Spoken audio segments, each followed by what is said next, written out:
So if I want to find the inverse of this, what we do is to create an inverse function, switch x and y, and solve for y. So I want the inverse of this. I'm going to switch x and y, and then I'm going to solve for y. Exactly what that says. So I switch x and y, so this will be x, and this will be y. That is its inverse function. We now need to solve for y so we can graph it. All right, to solve for y, we have to get rid of this 3, so we minus 3 to both sides. That leaves me x minus 3 equals the square root of y minus 5.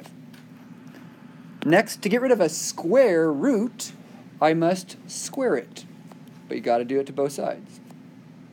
So I now have x minus 3 squared equals y minus 5.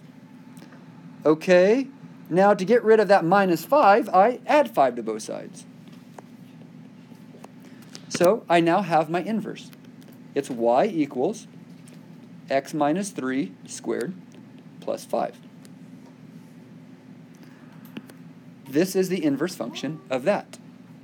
If we were to graph this, hk is 5, 3, and then graph this, hk is 3, 5, they would reflect across the equation y equals x and be very symmetrical. All right, let's also do the inverse of this. To do the inverse, again, the basic process is to switch x and y, and then we're going to solve for y. The reason we have to solve for y is this is not in a good graphing notation. So we're solving for y to get it into like a function notation. Okay, so let's add the 2 over. So I have x plus 2 is equal to 4y to the 1/3. All right, to get rid of that 4, I'm going to divide both sides by 4. That's gone. So I now have x plus 2 divided by 4 is equal to y to the 1/3. A 1/3 is really a cube root.